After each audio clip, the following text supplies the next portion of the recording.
place à l'info.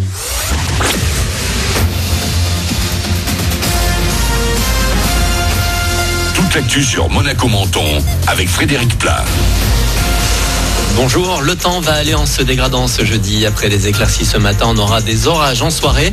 Entre les deux, des nuages de plus en plus nombreux et un risque de pluie. 26 degrés sont prévus au max à Menton, 22 à Tende. Il fait 20 pour le moment à Monaco. C'était la météo sur Énergie avec La Trégo. Votre restaurant les pieds dans l'eau. Port de Plaisance, Cap d'Aille.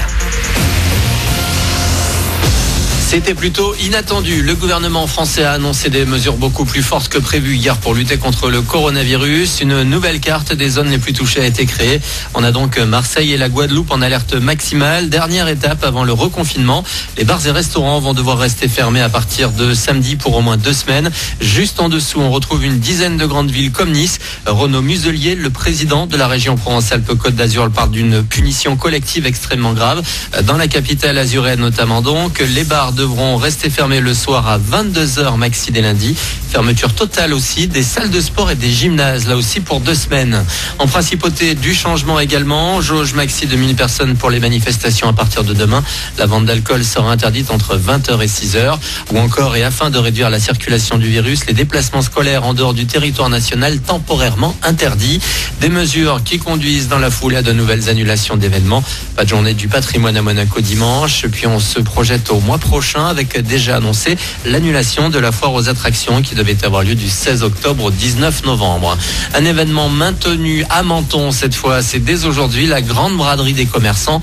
L'occasion pendant 4 jours de faire le plein de bonnes affaires avec aussi des animations et des cadeaux tout en respectant les gestes barrières et le port du masque. L'actu, c'est aussi Parcoursup. La rentrée étudiante a déjà bien commencé. Pourtant, certains ne savent toujours pas où ils vont pouvoir aller. Les candidats ont jusqu'à ce soir minuit pour valider ou non leur proposition reçue hier. On est dans l'urgence, il faut donc réagir vite. Un mot aussi dans l'actu de ceux qui prendront soin de nous demain. La promo de l'Institut de formation de soins infirmiers de Monaco a été récompensée hier et ça s'est passé en présence de la princesse Caroline. L'actu, c'est également le procès de 2 des 4 braqueurs de la bijouterie Cartier de Monaco en mars 2017. 9 et 8 ans de prison ont été prononcés par les assises des Alpes-Maritimes ce mercredi. Leurs 2 autres complices avaient déjà été condamnés à Monaco, cette fois en décembre dernier, à 7 et 10 ans. Du sport aussi, avec un résultat sans trop de surprise. La nouvelle équipe de l'AS Monaco Basket s'est inclinée lors de son premier match de la saison élite hier soir à Gaston-Médecin. 62-72 face à Boulogne-le-Valois.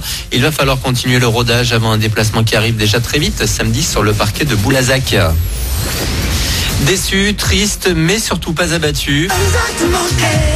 M. Pokora a dû annuler la fin de sa tournée à cause du coronavirus. Il a donc profité de son temps libre pour passer quelques journées en studio, histoire d'enregistrer un nouveau single. Si on disait, sera disponible dès samedi sur toutes les plateformes, le jour de son anniversaire. Vous avez un petit teaser vidéo sur l'Insta d'M. Pokora ce matin. Voilà pour votre actu. Il est 8h03. Bon début de journée à vous. Bon réveil avec Manu dans le 6-10.